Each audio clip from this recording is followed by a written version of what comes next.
الحمد للہ رب العالمین۔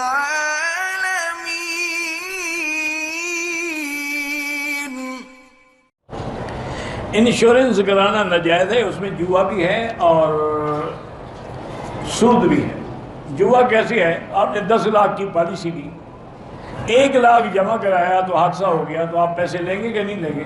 اب باقی پیسے تو آپ نہیں دے رہے ہیں، یعنی آپ نے 1 قسط دی اور 10 لاکھ لے لیا، تو سود کس کو کہتے ہیں؟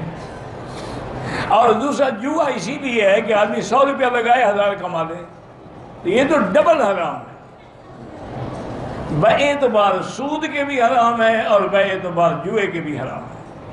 ایک ہے کہ ہم کسی ملک میں ہیں، قانون ان کا ہمیں مجبور کرتا ہے، پھر ہمیں گناہ نہیں ہو، پھر ہم مجبور ہیں۔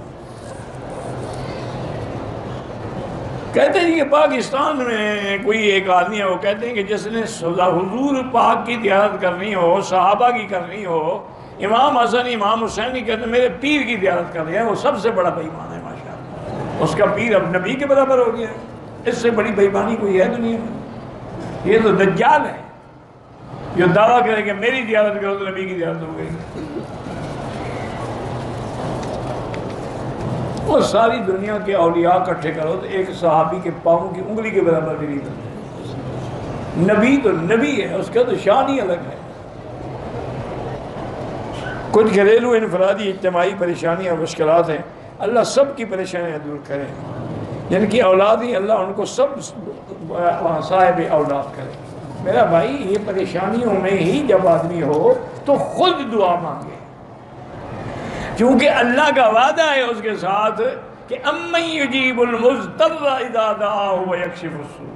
یہ نہیں لوگوں سے کہے، خود دعا کرے گڑ گڑا کے رو رو کے اللہ سے، تو انشاءاللہ اللہ کی رحمت آ جائے گی۔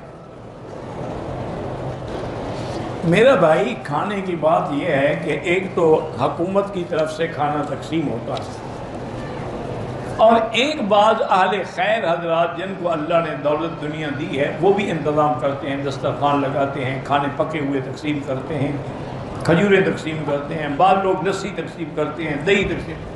تو میں نے آپ کو ایک اجمالی مشورہ دیا تھا کہ اگر آپ امیر آدمی ہیں تو نہ کھائیں، جس کا بھی ہو،